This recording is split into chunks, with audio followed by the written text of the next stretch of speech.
Back when I was 11 years old, I got into anime and had nobody to share it with. I couldn't find anybody in middle school who would admit to watching any of the shows I knew, and only sometimes I saw other kids with Shonen Jump magazines, but usually only to read Yu-Gi-Oh! Or Dragon Ball Z. I had my older cousin to share anime with as an experience, even if our tastes were a little different, and my little brother had to listen to me endlessly thought dump about whatever I was into at a given time. But the first place I was able to really find people interested in having conversations about the anime that were airing on Cartoon Network or popular DVD releases was an internet forum known as otaku boards. At its height, OB probably had a couple hundred active users, with its parent site, the first anime-themed social media blogging site called theotaku.com, hosting thousands of accounts. I spent a whole lot of time on otaku boards from like 2003 to 2008, and eventually spent even more time on the Megatokyo forums from 2007 to 2011. This site, dedicated to a manga-inspired webcomic, housed the single most hardcore anime fan community I had ever seen online. From there, I learned about fan subs and moe anime and started watching shows as they released on a seasonal basis, as would eventually become the norm in the English-speaking anime fandom after legal streaming took off in the mid-2010s.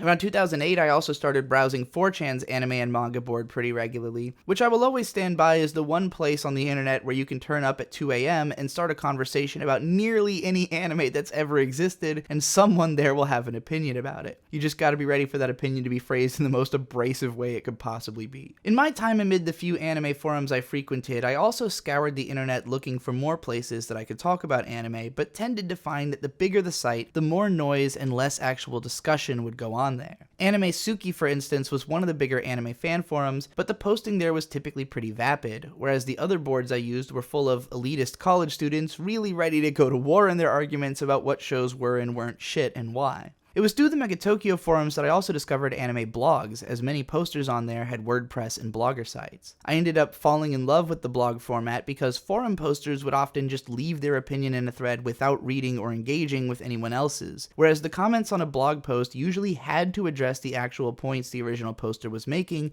in the course of sharing their own thoughts on the material. I started my own anime blog in 2007, and that pretty much led me straight to the start of this YouTube channel, as the format here has always just been voicing blog posts and setting them to relevant footage from the subject matter. When I started talking about anime on this channel in 2014, there wasn't an especially full anime scene on YouTube. You had everyone that was involved with Podtaku, with Giguk and Arcada sitting on the biggest channels at like 120,000 and 50,000 subs respectively, and then Misty Cronexia shoring up on 1 million with his top lists, and that was basically it. I wouldn't say it was until 2016 when all of the biggest anime YouTubers really went through an immense growth spurt and a cavalcade of newcomers started pouring in to fill in the ranks and cover all the different angles of approach to anime. It was also in this time that the Reddit board r/anime seemed to be at its most active and notorious, with all the relevant features of anime YouTube flowing through it, along with all other sorts of posting. This board seems like it's developed more of its own isolated culture over time, which is also how it seems like a lot of the anime community has done. All the big database and social media sites, from MyAnimeList to Anime News Network to AnyDB to Anime Planet and so on, have their own forums and their own subcultures with their own tenor of discussion. It seems to me, though, like a lot of anime discussion has simply slinked off of the open internet and into Discord. Hell, I would bet that most of the discussion of anime content that is posted to the open internet, such as my videos, is also happening in private Discord groups. At least to me, it seems like the MO of a lot of people getting involved in any kind of community these days is basically to get into a large group, make friends with the 4 or 5 people in there that you like talking to the most, and then break off with them to start your own subgroup for discussing your own collective interests. That doesn't really surprise me, since the public internet has kind of become too public, in a way where every conversation had within archived space has to be made with the expectation that it will be referenced back to forever as something to be held accounted for. It's a lot less stress-inducing to just talk to a circle of people you know and kind of trust than to say something out in the open that might get you lambasted when you least expect it. Anime is the biggest cultural force that it has ever been, and mainstream to a point that I would honestly be shocked to hear anyone under 40 years old claim that they've never heard of or had any experience with it.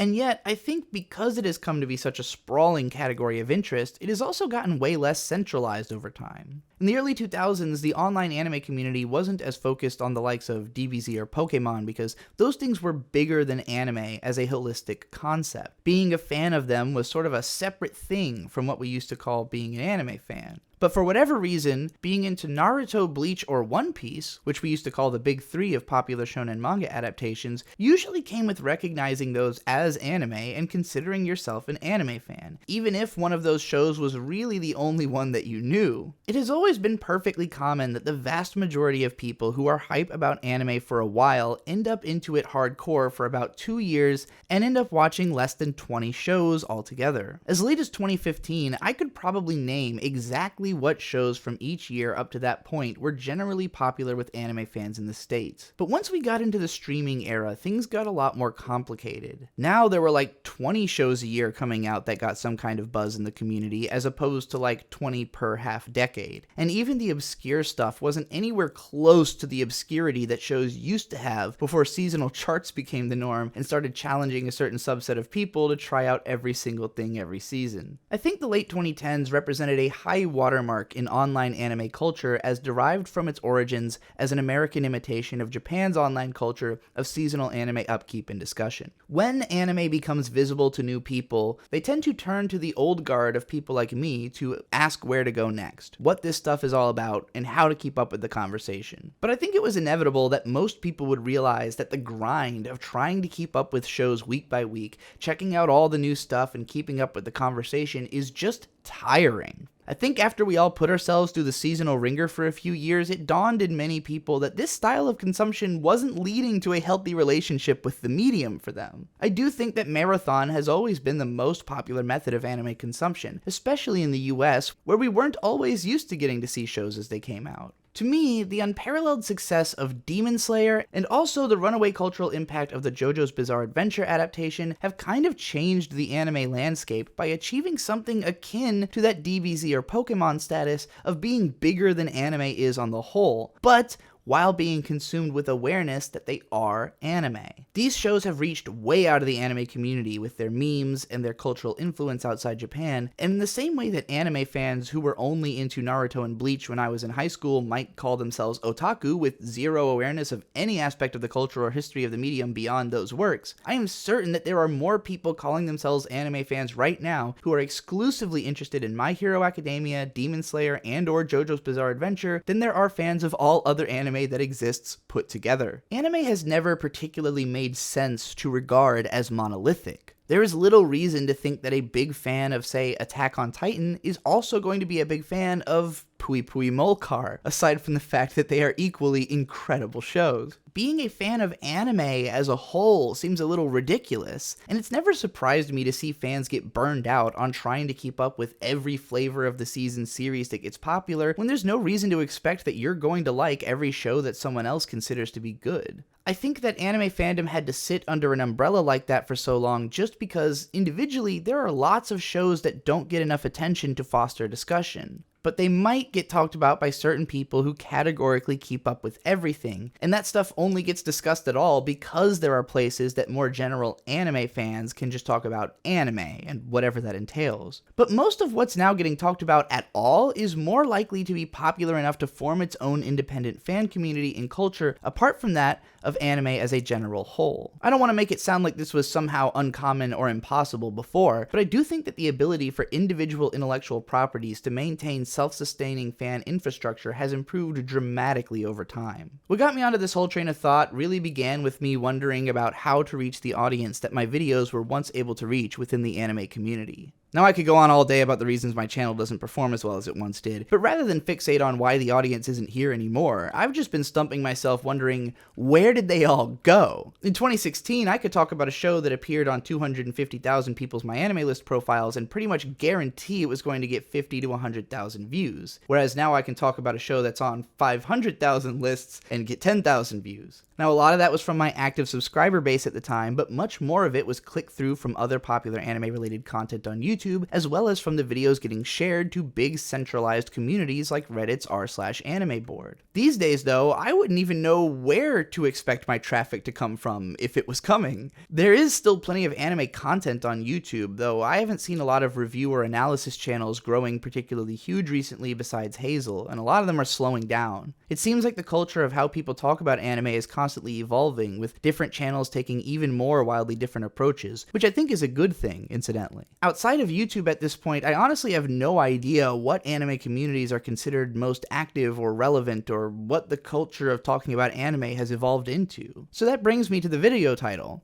Anime fans, where are you? I don't need to know the specifics, but like, where are you going to talk to people about anime, if anywhere? Discord? Forums? Social media? I didn't mention it earlier, but Twitter killed the vast majority of old text anime blogs, and Tumblr mattered for a while before it committed seppuku. Facebook? YouTube? Just with your IRL friends? I'm extremely curious, because even though I still find anime as easily understandable and watchable as ever, I feel myself growing apart from the surrounding culture, just because so little of it is in my purview anymore. Help this old lady figure out what's going on, and support me on goldenwitch.substack.com. I've been Trixie the Golden Witch. You can support me through patreon.com/goldenwitchfire and find me at goldenwitchfire on all social media and payment platforms. One last thing. Before he introduced me to online forums, when I was 12, I used to call my older cousin almost every day just to rant at him about anime for like half an hour. And at the end of every call, I would sign off by whisper shouting, "Anime forever!"